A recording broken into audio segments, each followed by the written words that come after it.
wasn't going to be like Tip O'Neill, who'd never seen an opponent. I mean, these guys that represent blue districts, they don't know what an opponent is. I mean, AOC may be great in many ways. She's certainly a media star, but bright as hell too. But she wouldn't know a general election if she saw one. They don't have general elections in Queens. They just don't. Nobody runs against you in November. You're in.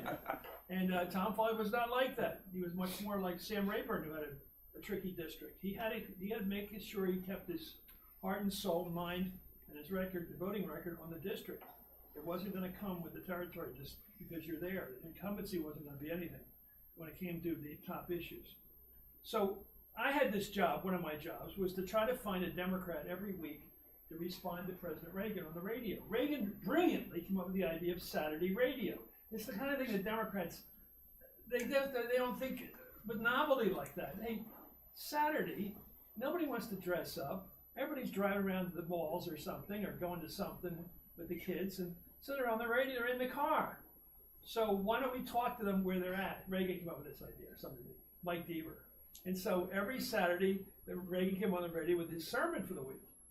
And he had a great radio voice, as we know. Reagan's voice was fantastic, like FDR's was, and Ike's was. One of those guys who just gifted with the voice. And he got news in the paper. Sunday paper always had something inside from Reagan. So I had to get home with the job of picking somebody to respond to him every Saturday, which is ridiculously difficult.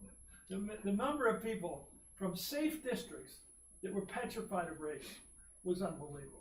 For example, if your name's Rostenkowski and you represent a Polish-American district in northwest Chicago, right? You see the steeples when you ride in the airport, the old eastern spirals. You don't want to let any other Polish Americans know that you're a Democrat. You just want them to know you're a Polish American like them. You go to church with them. You don't want to confuse the issue with partisanship. So guys like Rossi, I said, "You're a Democrat. What do you get?" I don't want my buddy next door who I go to church with, who knows I'm a Democrat, but doesn't hold it against me. I don't want that to be a big deal. So politics is very interesting to learn about. It doesn't. The Italian districts in South Philly. I don't want to be pushing this Democrat thing. We're both Italians from South Philly. Let's leave it at that, because that's working for all of us. So they didn't want to do it, these guys. I start talking my Philadelphia politics, talking here. My accent changes. So, so here's 1982 comes along, and Reagan decides that the Democrats may have a point that he went too far in '81 with his big tax cut aimed at the rich. So we're going to pass a bill called TEFRA, typical Democratic bill. It's like Build Back Better. This one's called Tax Equity and Fiscal Responsibility Bill. TEFRA, of course. So we got to get somebody to go in the air and get Reagan to agree with Reagan. But we also want to take some shots at him. So I said to the speaker, "How about Tom Foley? He'll never do it. He'll never do it. He'll never do it. He's not going to go up against Reagan. He's not going to take shots at Reagan. No, he's not going to do it." I said, "I think he wants to do it. I think he'll do it." And so I go to see this Mr. Foley, and I said, "You want to do this?" He said, "Yeah, I'll do it. Let's do it." Because he saw an opportunity. And which is that in politics, finding your opportunity can be rough, but you better do it. And so he gives me the job of writing the speech. He says, "Go take a shot at the speech." So I write the speech. Kick the hell out of Reagan. Which he didn't want to do. Kick the hell out of Reagan. And at the last minute it says, "But on this one he's right." He's right about the need to raise taxes and fix what we did in '81. So finally comes back to me and says, "Chris, I want to tell you about this speech." I don't want any of this stuff in here.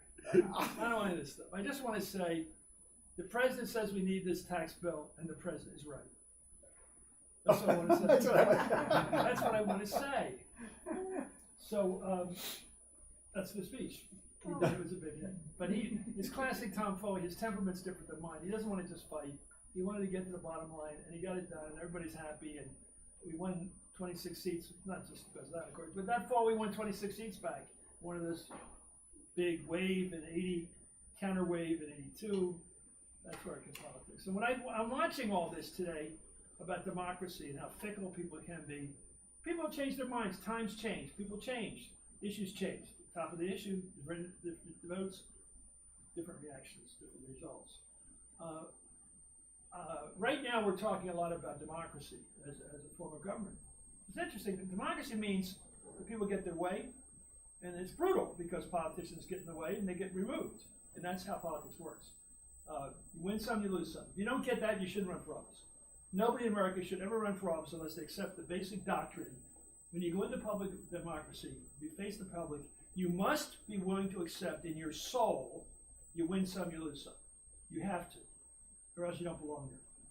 You have to be willing to make that concession speech when the time comes because of another wave. Now, Zelensky, the president of Ukraine, I'm afraid to start pronouncing his first name. Zelensky's fine with me. That sounds like an American name even. But he's being compared to Winston Churchill because of his guts, and he's standing up against Russia and Putin. But he's also, I think, the reason we're rooting for him like mad is if he was a small-time autocrat like Putin, we wouldn't be rooting for him. He's a man of democracy. He got elected. He's a comedian and a showman who got elected. And when his time comes, he'll get defeated. We know it. That's how it works. And he's a product of a system that's has become quite democratic in the last 10 years in Ukraine. Comparing him to Churchill, however, is really fascinating. Tom Foley would love this. He was such an Anglophile. I know Tom would love discussing anything to do with British eloquence, because we both love that stuff. And we do. And the thing about Churchill is so exemplary about democracy. You know, I'm a Churchill buff, and I study all this stuff like I do everything in politics, and I start counting up the number of times Churchill lost elections, which is really kind of remarkable for the greatest leader of the 20th century. He lost the first time he ran. He lost when he became a member of the cabinet, because you had to run in a by-election if you joined the cabinet.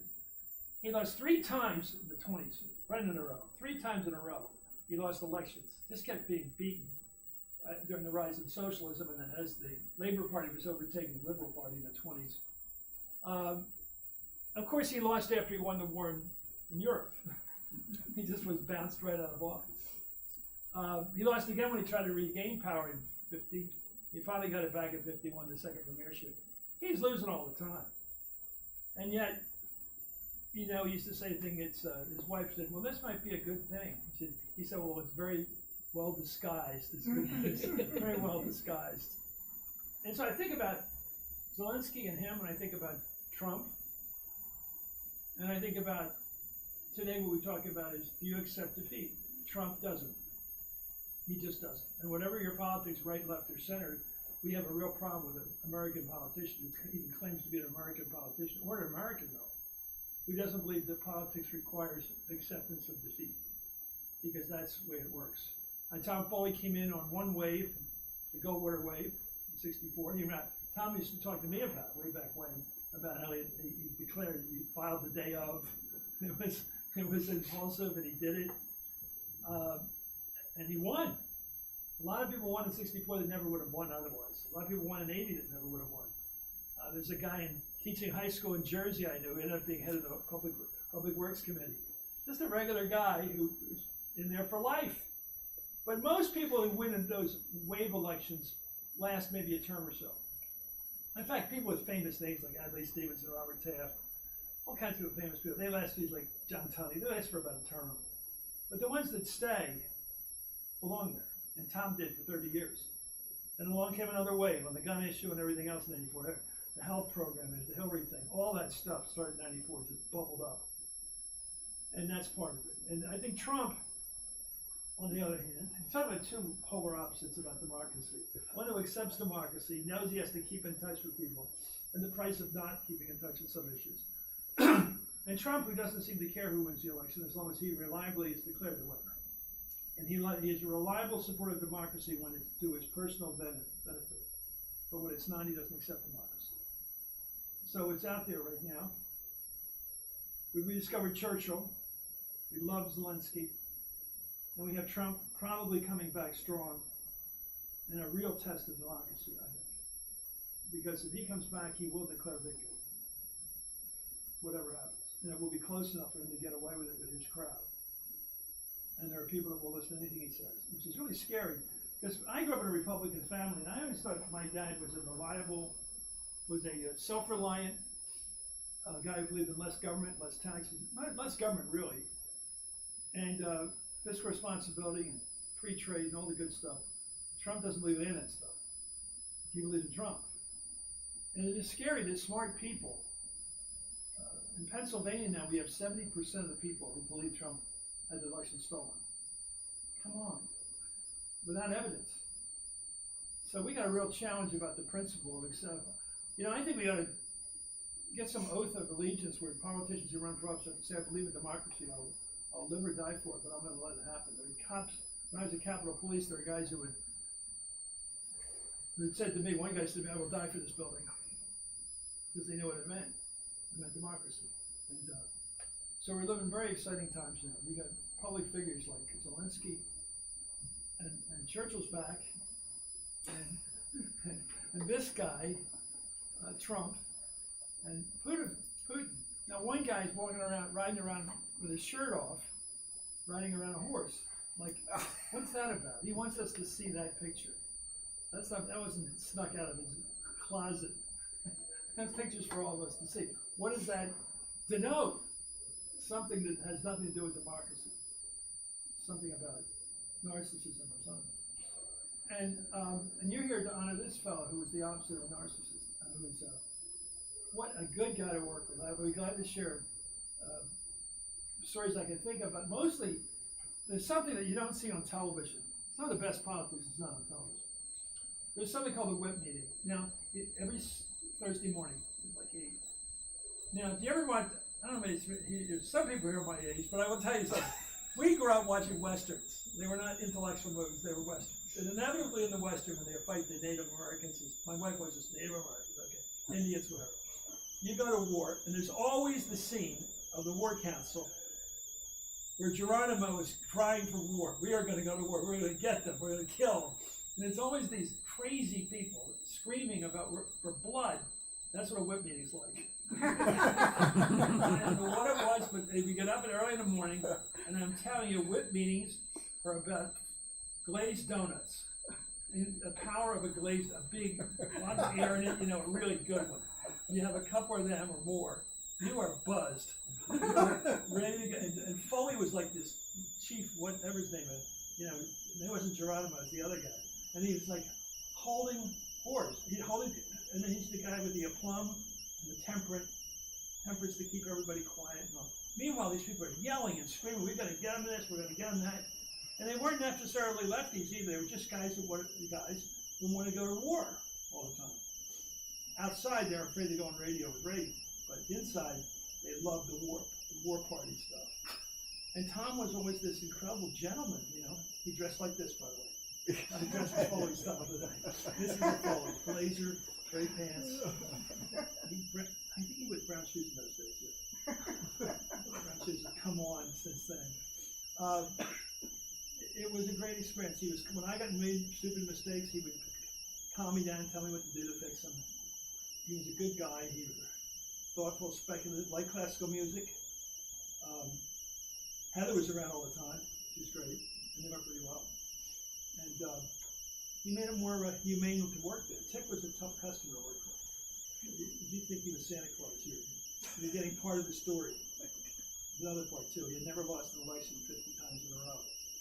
And he didn't know what failure would look like. Toughest guy to work for. Toughest job I ever had. Every day with him. And he succeeded in politics because he, yes, sir. Chris, can I just ask you to move by the podium a bit? Our online audience are having a hard time Sure. Where do I go? Just by the podium. Oh, yeah. Fantastic. I'm sorry. Thank you, sir. Thanks, Richard. Here I am. We started every morning with the mistake people make about politics is that it's uninformed. That the people, the men and women who hold office, especially the career leaders, politicians like Tom Foley, don't pay attention. My God, they pay attention. They're professionals. And every morning with Tip O'Neill, he would come in the room. It was Ari Weiss, his chief legislative guy, Kirk, who was sort of his back-home political guy, a lawyer, and me. And he'd ask us to make sure he knew everything. And he'd start off with, what do you hear? That's it. What do you hear? And he wanted the answer. Who's screwing me? Who's in the cloakroom talking again? Who's trimming me? A great Boston phrase. Who's sort of supporting me, but not really. It's a trimming bastard. A trimming bastard. would be a phrase. It was about the scuttlebutt from TV. He only watched a few shows like Golden Girls. I'm not kidding you. And he watched Washington Weekly Review on Friday nights, which nobody else did, but he did, on NPR or PBS. He was a guy who knew how to age with health by not thinking on anything important on weekends. He totally took off mentally the weekends, and so we could basically call the shots on weekends. But he wanted to know every single thing that's going on. The only time he ever got mad is if something happened. You know, there's some meeting he didn't hear about until he found out. He wanted to hear from us, and he'd say, "Where are we at? Where are we at? What do we have to do now?" And we didn't have a plan at that point usually. And it was great fun. I mean, if you love politics, it was great to be right in the middle of it and to have somebody rely on you. But you could not make any mistakes. You had to know what you're doing. And I would write something for him, and he'd go, "Great." Or he'd say, "That's not me." Like I wrote a remark about Reagan basically running up deficits and running deficit spending. He said, "That's not me." He's a big liberal. He wanted to spend money. He didn't pretend anything else. He wasn't some banker. He wasn't going to say you're going to spend too much. Spend more! That was his attitude. You know, he was not a phony. And yet he was the right kind of liberal. I mean, one time he's crossed me, and he would be reading letters from people who have needs, real problems. Like most members of the Senate, or the House especially, they hear from people who have they don't have any connections, they don't have anybody, they don't want to get their mother into an old age home, or you want some help for their husband who's drinking, or some family dispute. They end up desperately going to a member of Congress. And you know they have a desperation or they wouldn't be doing it. And that's how he learned what life was like. That's why he's a liberal. And then one time he's looking up, "You don't believe any of this stuff, do you?" Holy Cross conservative. He had all these prejudices about schools, you know. He went to BC, Boston College. But his brother went to Holy Cross. I'd love to talk about anything today. I'm running out. Tom Foley, and that guy right there, that smile, was what I worked with for 6 years every day. And he was a great counselor. And we knew he came from a more conservative district out here in Spokane. But it was amazing. First Western speaker. And today we have, I think, one of the great speakers ever. I mean, it's Pelosi. I've never seen anybody like it. I've never seen a better politician. And when I was working in San Francisco, she grew up in Baltimore. And Tommy D'Alessandro was her father, and her brother Tommy. They were both mayors. She knew everything about politics. She had the friends list, the other list. First time I met her, she called me up. Will Hurst, my publisher, we ran our publisher, was having a party for me, and she said, I don't think I can make it, but I want to try. I've got this Chinese event. This is very San Francisco. I've got this Chinese event. But I'll try to come out of that afterwards and try to get there. Which is something you got to learn about making promises to people. Don't say you're coming. Don't say you're not coming. Say, there's an outside chance I can make it. And that way, everybody's happy. You don't race out of the other party till it's over. You don't shortcut anybody, but you're honest. And it sounds like a little thing, but you learn that stuff growing up. And 1:30 or something. I look across Washington Square in San Francisco. There she comes, coming across all by herself, you know. Looking like $1 million actually. He was all dressed for this thing. It's great. I was at an Irish event with her recently, and I go to Irish events all the time, and they're awful because everybody stands up and said, all 4 of my grandparents came from Ireland. Okay, sorry, I only got 3. You know. And so she stands up and says, out of nowhere, none of my grandparents came from Ireland.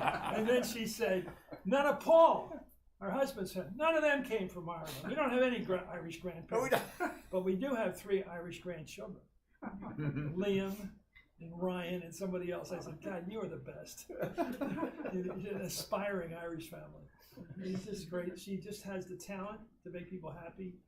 She's dealt with AOC and Jayapal and the Progressive Caucus, and she's kept the party together through all the strain of the last 2 years, and somehow she does it. And she gets unanimous votes practically, and And in the House, she does. She has the Machiavellian skill to be feared but not hated, which is Tim Russert had that. To be feared but not hated is an incredible talent. How do you do it? Machiavelli said that's what you want. People must fear you because you don't want them thinking they can cross you easily. But you want to be liked because that means you're not going to have somebody rooting for your downfall. She's amazing. If anybody get it done, she'll get it done in the House. The Senate hasn't been quite as cooperative. But I don't know. It's going to be a rough fall coming up. Barack Obama in 2010 lost 63 seats, and he was not some failure. Bill Clinton, political superstar, lost 54 seats in his first midterm. So, who knows? The only thing going for the Democrats this time is that they lost. I just have a question when you're done. I just have a question when you're done with Okay. The advantage, they lost 13 seats in 2020, so they're not really at the top of their level. So they're not, I think less than 50 or 60, maybe, I'd say mid to high 30s. We'll see. And in the Senate, I think there's going to be surprising losses. I don't buy this 50-50. It's only going to be one of the Hassan, or it's going to be Kelly, or it's going to be Warnock, or Cortez. I think it's somebody else probably get knocked off, because that's what happens in waves. Waves are not discrete. They just whack votes away. And right now, Biden is in the mid-30s, and Senate races tend to track presidential popularity. So if he stays in the 30s, there's not going to be a lot of safe Democratic seats. It's going to be a rough year. And I still, the future of the Democratic Party eludes me right now. I don't know who the leader is. For some reason, and I didn't think this would happen, Kamala has not clicked yet. If she will click, I don't know, but she hasn't clicked with the public yet. And there's other people waiting there, like Klobuchar and Buttigieg, and I don't know if they can win it either. And I think Biden probably won't run again. So it's a wide open field. Look at the head of American democracy. And you can't just have statues and buildings. Democracy takes people who are willing to stick their neck out and run for office at all the costs and dangers of that for that person, and the willingness to take defeat. And right now we're this kind of country, 50-50. And if Biden runs against Trump again, I think it can be another close election. Close enough to steal, close enough to say it was stolen, which is really scary. I don't think it'll be stolen. I think somebody might say it was. Somebody knows how to do that. Just lie again. But yes. So, in your opinion, is bipartisanism and civility worse today than it was in the Reagan era, or is it just more visible because of social media? Well, the Democratic Party is definitely divided now between moderates and people on the left, the progressive group. The progressive group is on the ascendancy. They want to take, some of them really want to take the party over. They want it to be the progressive party. I think that wasn't the norm that led to Bill Clinton. I think the Democrats back in those days knew they had to run somebody more close to the center to win, and everybody knew it. Clinton had no threats. Clinton had no challenge in '92. Did he really? I mean, Bob Kerrey didn't last. I like Bob Kerrey, but and Paul Tsongas. Bill Clinton got that nomination wrapped up fairly quickly. Tsongas was a moderate too. I don't think there was a strong left. There is one today. I think one thing will happen. If the Democrats get whacked this fall, the people left standing will be on the left. The caucus will be very left. And I think Jeffries will be the leader in Queens. I think he'll win. I think Pelosi wants him, but I think it'll be an African American leader. You know, what's that? We know our country, we know the challenges of that nationally. But I think the left will survive because you can't lose in those. I mean, Pelosi said this, you can't lose in these districts. Tim O'Neill couldn't lose a general election. There weren't any. He ran against the communists once. That's the only people that run against you in Cambridge, Massachusetts. The challenge would be to win back the rural areas again. And we've lost the South. I can say we lost the South in the 60s.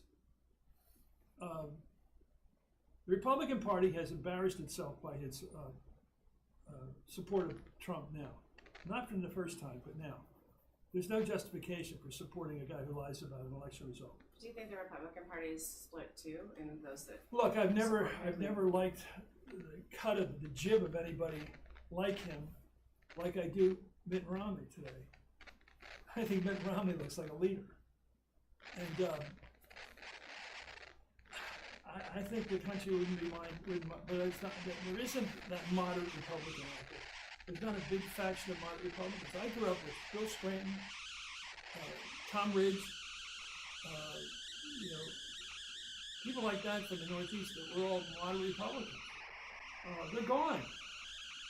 There ain't any left.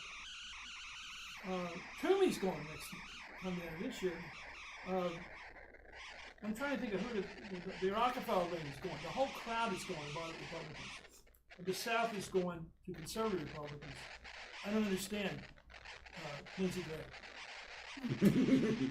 I don't get it.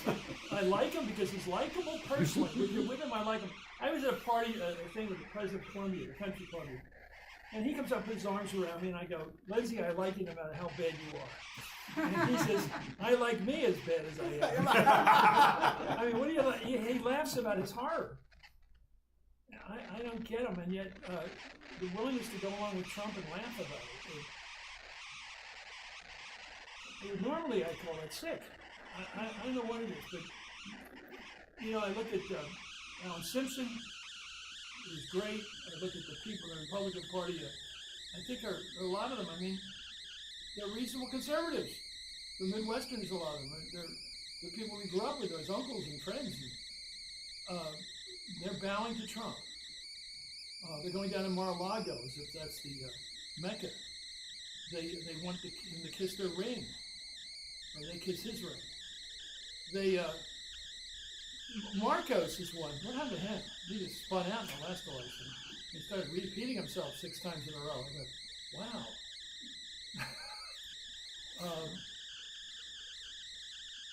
No, it's confounding. Of the Democrats I like, I'll be honest with you, I love Tim Ryan, who's running in Ohio.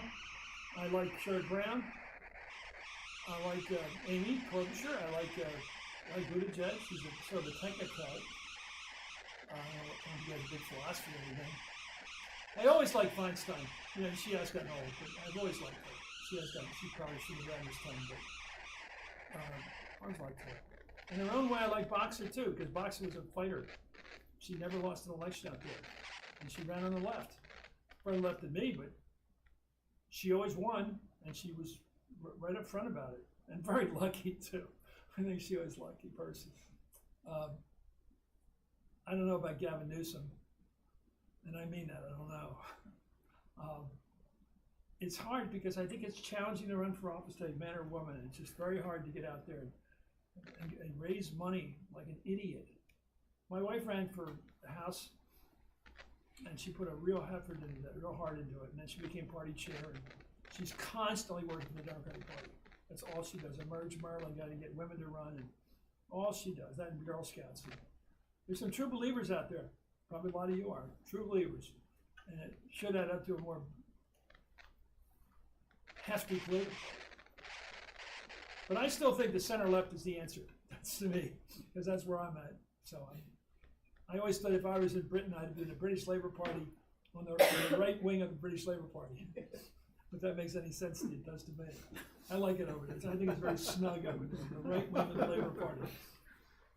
Yeah. So as a rural sociologist, I can't help but think that our party, the Democratic Party, helped to create Trump populism by ignoring certain things that were of great concern to the working class and not expressing them at key moments. You mean like deplorables? No, way before that. No, how about their guns, clinging to their guns and religion? Well, that was a really dumb move by a very smart parents president. Have no rights to talk about education. But there's this great. There's a few gaps along the road there. There's this great book. Landmines. There's this great book called Temp that talked about how in the 70s certain corporate leaders made a decision to destabilize employment of blue collar people, and it wasn't this book argues it wasn't the global economy that did it. It was specific corporate leaders that made decisions to make more and more workers temporary, take away their permanent pensions. And the working class was furious about that, saw that all that happening, and they blamed the wrong people. Well, who started the 401 thing? Well, that's another part of it. Yeah, like 401 instead of a pension. You put the money in. If our party had called, and that means you're dependent on the market. If our party had called them on that at the time, might we have retained some of our working class? Why do you think cable's not unionized? Well, a lot of the thing came down to a lot of engineers that put shows on the air. They've actually make it happen.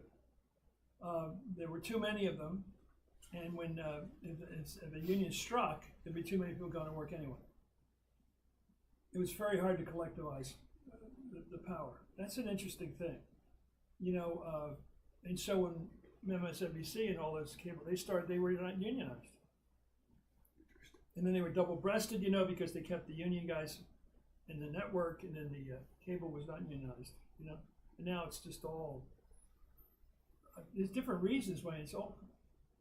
Supply and demand still works, and if you can't control supply, you're not going to be a union of labor. And I look at it. Some of these rules still apply, like inflation today, demand pull. A lot more this thing about the new monetary policy. It doesn't work. You can't just say the left can't just say we can spend all you want. No, that creates too much demand, too many dollars chasing too few goods and services. It's just a fact. And even though you have international markets, it obviously has come to play here that big spending by the government has led to more inflation. Larry Summers is no idiot. He's had a few mistakes in the speaking department, but I have too, so I know about it. He's an amazing guy. Yeah.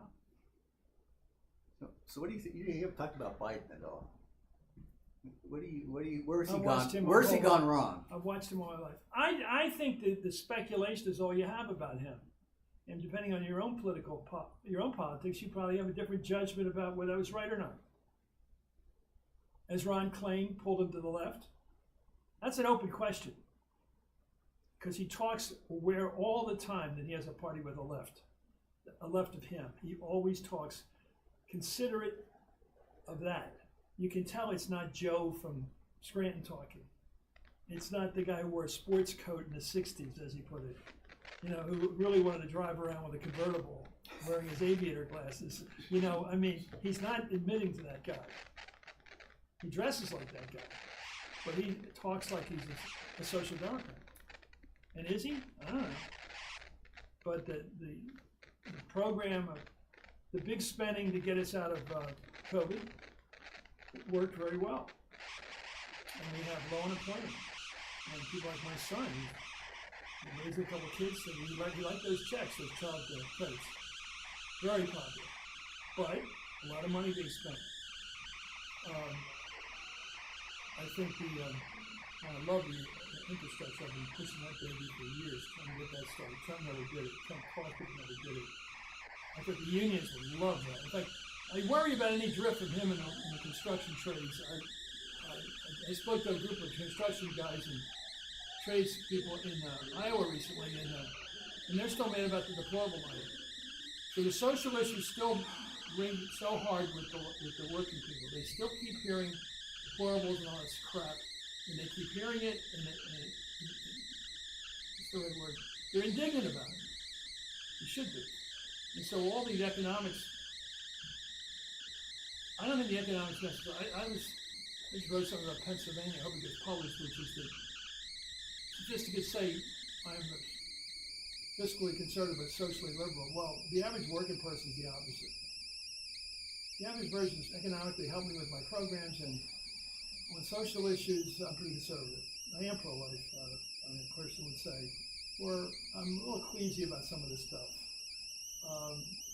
But I am a Democrat. I think there's a lot of Democrats out there more like Bob Casey than you think of in Pennsylvania. And the Democrats they don't know how to talk to those people. They got to talk to them. You can't convince everybody that they're living in the west side of New York City with that culture of secular culture. They're not living in a secular world. They're living in a religious world. And Hispanics are like that too. And Hispanics come from socialist governments. They don't want to hear how socialism is so great because it wasn't where they came from. And look at it. Bill Clinton had to talk. He did. He'd say people that work hard and play by the rules, not bother somebody. Who are you talking about here? I'm talking people that don't work hard and play by the rules. But who are you talking about? See, that's the thing. Oh, what do you mean by that?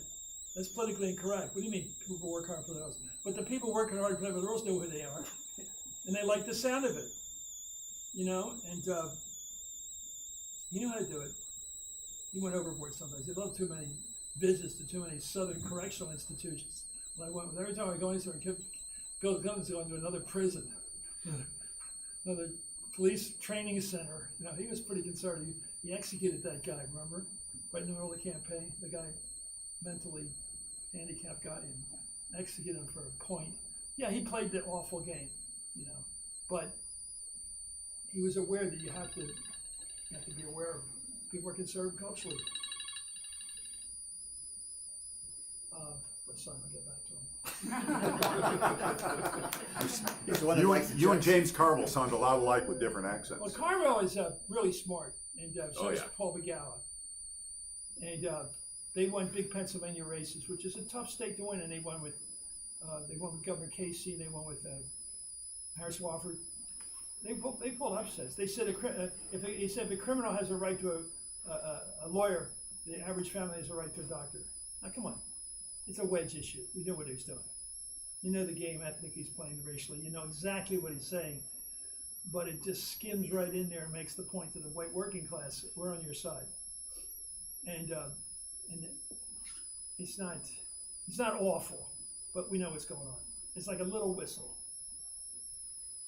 But we've never had they've got to find some positive little whistles that tells the person out there swinging a pick, I'm with you, mainly with you. I'm not with the rich person in Manhattan because they have concerns about some gender issues. I'm with you mainly because of economics, and also I accept and respect your social values and your traditions and your guns. And your religion. And your religion. And if you don't, then you're just somebody from out there, another one of the New Yorkers. Yes? So going into your broadcast career, what are some of the things that you enjoyed covering the most, or what was one of your most interesting stories? I loved the recount. I absolutely loved it. And I loved it for a lot of reasons. First of all, it was partisan, but it was also investigative. Remember, first of all, I thought our network did a great job. I thought MSNBC, it wasn't partisan, there was no stuff going on. Sheer what's going on down there. You mean Al Gore? Yeah. Gore versus, it was Gore versus Bush, and it's still a question who actually won down there, whether Gore was right in asking for a limited recount instead of the whole thing. And they say in economics to count is to err. To err. It's the act of counting. You make mistakes, so there's always that. What I liked about it is there was a guy who looked like Dennis France in the television. He's one of the guys who plays the policeman a lot. And he's counting, he's looking at the Bush. Then there's a very tall woman that would come up right afterwards looking at the same exact balance. She'd go, they're both squinting. Gore. This is what this is about. This is going to be an election decided arbitrarily by both sides. And but God, it was great. And I thought Gore's concession was, I think, Richard Goodwin, I think, wrote it. Who also wrote the We Shall Overcome speech. Who also wrote two of the other, the Muskie speech in the 60s and 70s. This guy, Goodwin, was amazing. He wrote a lot of Kennedy speeches. I thought it was just great to watch. And it was great coverage, and it was all doing the best we can. And, I guess Jim Baker's the smart guy. And the movie's really good. The movie with Kevin Spacey, actually, with really good movie. John Hurd plays what's his name? Warren Christopher. And what's that guy named Tom Nicholson who played Baker? It's wonderful, wonderful. Some political movies don't get it. This one got it. I thought it. Yes. Well, I'm a political science student, and I've studied a lot of past elections. I think What's your favorite? Is there a political science textbook that you like? Is there a canon? Is there such a thing as political science? Well, it depends. Well, according to my grandpa, no, it's just bullshit to him. But I love it. I love everything politics, and I love studying like past elections. I think it's really fun. You can like get like. Ask me about one. Well, I just wanted to know like which one is like your like favorite 60. to cover. Of course. Well, one like that you've covered though, because I think it's fun to watch them. Somebody asked me, "Did you cover that one?" No. Which one do I like? I love Obama. I was thrilled. I admit I had thrown my leg. I admit completely about that. I absolutely was thrilled. I saw him in groups a little bigger than this in high schools and gyms, and it was electric. I'd never seen it. It was thrilling to think about. It was the unity. It's unbelievable, and the way people felt is incredible. I don't want to get verklempt about it, but it was great. And there are a couple scenes I really remember. One, it was at Westchester University. It's a big state university near Philly, but it's not a suburb, it's a separate community. Great band, fantastic music department. And teaching school, it used to be a teaching school. And we had it because Eddie Rendell, the governor, was on Mrs. Clinton's side, Senator Clinton's side, and we couldn't get a decent locale because the president of that school was a woman. She wasn't going to give us the go, and she gave us another one where we had to build for $250,000 a big set. Networks have money, $250,000 to build a set for 1 hour. And we had it all set up, and there were a lot of African American kids that come in from other schools, and from that school, and we're all sitting in groups, like of women mostly, and I'm trying to find my daughter because my daughter is going to Penn an hour away, an hour and a half away. So I go by the groups and say, "Caroline, you here?" And all these black women would all yell, "We're here! I'm here!" And it was so the attitude was so positive. It was so wonderful on the racial front. It was just, and every time I'd ask, "Where's Caroline?" they'd say, I'm here," as a black woman, having fun.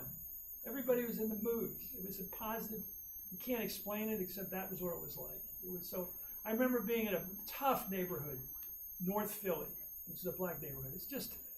It's never gotten much better than it was. Near Temple, Temple University's there. And there was a place I went on the way to the Peace Corps. I went, it's called Progress Plaza, where they're helping young African-American business people make it. And it was just, it's still in the same state it was in then, 1968. I'm in there, and this crowd, which is some of the other people outside, white people and others had come to the neighborhood for this. It was the first event of the day.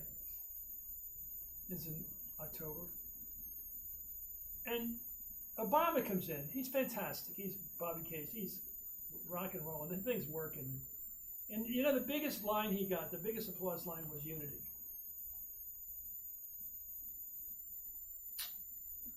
Great. In other words, after all the hell these people have been through their whole lives, 250 years of slavery, 90 years of Jim Crow, and they moved out from the South, and this is where they came to. The poor part is Philly, and they're still hopeful to join America. No special deal, just include us. So it was a great campaign. I loved it well. And he's a little too cool for school. I know. I know he's Sinatra cool. I can see it. He buzzed off a little too cool at the end. He said, "See you later, guys." I mean, there's some of that there. But I think he was really inspiring. That campaign was great. I never thought it would happen. I thought the last minute the white voters would split and lie. And they lied the other way. They didn't tell the pollsters they were going to vote for him. They did. The Bradley effect in reverse. Tom Bradley was a police chief in LA for years, and every time he had a poll, he was going to be governor. And every time he lost, because the whites lied, and some of them did. And this time, the people didn't even admit they were voting for him. They did. They didn't want to tell a pollster they were voting for a black guy. They did. So it's great stuff. Positive. I'm not sure it changed America, but it was proof it could be changed. Could be. So I like that one. I didn't. There's some elections I really don't. I was not a W fan. I voted for him, thinking he was going to do what he said he was going to do. Bring back humility to foreign policy. He lied. He was the opposite of humility to foreign policy. He let the Cheney and the neocons drive him into war. And I think he learned his lesson. A little too late for the guys who got killed, and the 200,000 people we killed. But he promised different. He said he wasn't going to be like that. He wasn't going to be like Al Gore was going to be. I don't know what Gore, because you never know what Gore you're getting. So. But 9/11 shaped that. If there hadn't been 9/11, what do you Well, think? it came after. 9/11 was 11. No, 9/11 was 2001. It shaped 2002. I wonder if you could comment. I think Bill Clinton doesn't get enough credit for the role that he played in the Good Friday agreements in Ireland. I can give him that. I think. And I take students there every year and talk to both sides. Make well, a few bring in comments. Jerry Adams. Make a few comments about. Well, I think first of all, when I was growing up, my uncle Charlie was like this. They liked to get out of the bar. He was a bar guy. He was reliably found at a bar, and he was always reading about get the Brits out. That's all their thing. Get the Brits out. And that was it. That was the fundraising with NORAID, Northern Ireland. It was all guns. They knew it. You know, it's all this off the Dublin and the Green and all the barroom talk. And that was true up until the 70s, at which point I'm writing an next book on Ted Kennedy. Ted Kennedy, to his great credit, got to meet John Hume, the SDLP, that's the Social Democratic and Labour Party, which is the Liberal Party in Northern Ireland, Catholic mainly, nationalist, which is the way they use for people who want to unite with the Republic. And he got together with Hugh Carey of New York, the governor, and Moynihan, the senator from New York, and Tip O'Neill, and they formed the Four Horsemen. And they were they said, stop giving money to NORAID. That's not that we have to have a deal here. And that led to with the Sunningdale Agreement and all that stuff. Then they finally got to Good Friday. I was over there during Good Friday. I heard Paisley do his number, which is pretty, it's not like Trump, pretty good. Good demagoguery. Very good, fun, great sense of sarcasm. But he wasn't going to help. He changed later in his life. But the idea that you recognize that the Protestants have a right to be Protestant and the Catholics have a right to be Catholic, and the people that want to be British have a right to think they're British or feel British or identify as British, and the ones who identify as Irish have that right too. And we have to live together. And because there's more Protestants than Catholics here. And then to agree that the Irish government would agree they no longer claim the North, which is a big development in their constitution. And they recognize the North had the right to decide on its future self-determination. And the Protestants accepted that, and the IRA types, Sinn Féin people agreed to the fact that this will only change through elections. And by the way, just because the Catholics may outnumber the Protestants at some point, I'm not betting that means they're going to unite. It's more complicated than that. The Northern Irish, they might well not change. They might change, you never know. But Clinton was a deal maker and a practical guy. I think Tom was not for a lot of this. Tom Foley, he was very skeptical about letting Jerry Adams into the country. He was with the State Department. And I was worried. I didn't like the idea of Paisley. I didn't like the idea of, some gunmen coming into the States. I didn't like those guys. And Clinton came from outside. They didn't come from that Irish-American world. I mean, he's Irish, I guess, genetically. But he wasn't part of the barroom argument. But I think he certainly played a role in getting Adams into the country. That was the key to getting Adams in, to get credibility to the IRA hard guys, the gunmen. I got to interview a lot of these guys who were gunmen before I went over there. And I went over there and I saw some of the stupid prejudice over there that's so idiotic that I had a driver, he's a Protestant guy. He seemed very regular to me. We're driving around and he would say things like, why do these Catholics have to wear these school uniforms? Why can't they wear the regular ones, the black and white ones? Why do they have to wear these colorful things? And why do they have to genuflect in front of every church they go in front of? do they really genuflect, or is this something you got in your head somewhere? But he was a normal guy, and he had these little petty prejudices. I go, is this what keep you up at night? So a lot of it, all fights begin over an issue, and all fights continue because of the fight. You fight because you fight. Why did the Germans fight to the end in 45? Because they're getting bombed. They keep fighting because you're being fought. You just fighting is fighting, and that thing. I just saw Belfast. Have you seen Belfast yet? It's a great movie. It's a great movie. My grandmother's from Northern Ireland. She's Protestant, orange woman, Mrs. Doubtfire, the whole thing. And my rest of the family, my grandfather's from England. He came over as a chauffeur. She came over in service in their teens.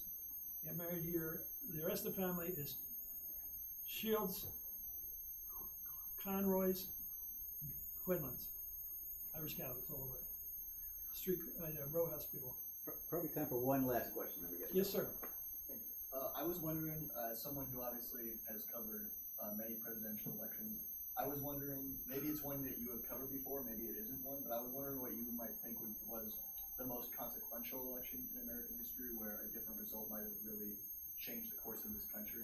Well, Lincoln, of course. Lincoln, his election led to succession right away. They were cause and effect. And that's not what he wanted. That's what happened. I think FDR too. I mean, if FDR had, who knows what our system would look like if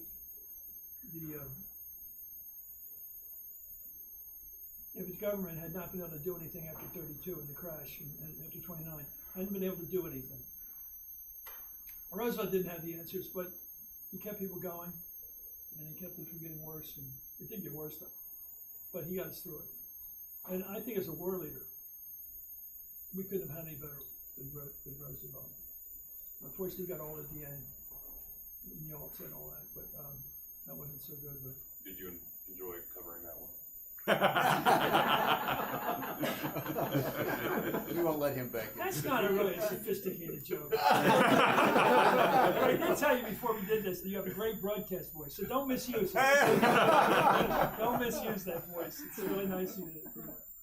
Somebody always said, I talk to some young people, and there's an arrogance of youth, which is, you ask them, what'd you think about Kennedy? I wasn't around then. Do you have books? I mean, well, you shouldn't be proud of not knowing something to come up with some wise-ass retort, Just say you don't know. I wasn't around then. Oh, is that my mistake, or your history? I do worry about the 60s. Just you opened up a big can of worms here. My brothers and I were lucky to grow up in a regular family, middle. And the great thing was we had parents that taught. And so my mom and dad would always have that. And my brother Herb says we learned most of our life from that second cup of coffee with mom and dad. Because after dinner, they would sit around and talk.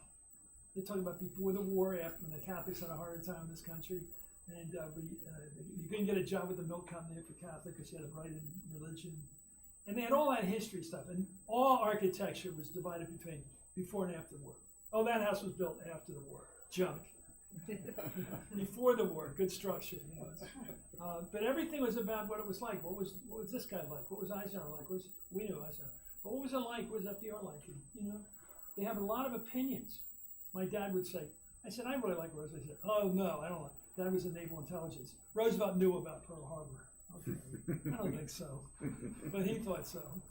And but I think people in the '60s didn't talk to their kids about politics and what's going on. So they grew up watching TV and not learning anything from they didn't have that second echo of their parents' experience. They didn't share their parents' experience, so they start with their own, which is not a way to start. You start with your own experience in life and nothing coming before you. No tradition, no history. It's pretty lame. It's not very word. It's weak. Because if all you know is what you experience, you're pretty unsophisticated. If that's all you know is what you experience, really? You didn't have any prelude to this? Any somewhere to go when you get started? That's what education is. Help people have something to start with, so when they experience something, they can put it in a context. How's that for depth? Well, Thank you all. you know, This has been this has been terrific. I'm going to have to take Chris to lunch because he hasn't had anything to eat all day. But let me just tell you, you know, this has really been a treat for us. And I wish we had more people here today. But Chris has agreed graciously to come up to Spokane tomorrow. We have a dinner up there where we're releasing a new documentary about Tom Foley's life. And Chris graciously did the narration in that. And so we have a big fundraiser up there, dinner. We have a sold out audience. We have 200 tickets sold up there. So so I really appreciate him being willing to come do this on campus before we go to Spokane today, and tomorrow will be on. This is a great group. Thank you. Thanks. Thank you very much. All right.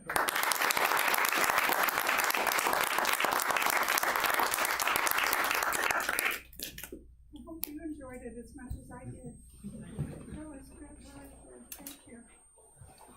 Such a thrill to hear you in person after all these years of watching you on television.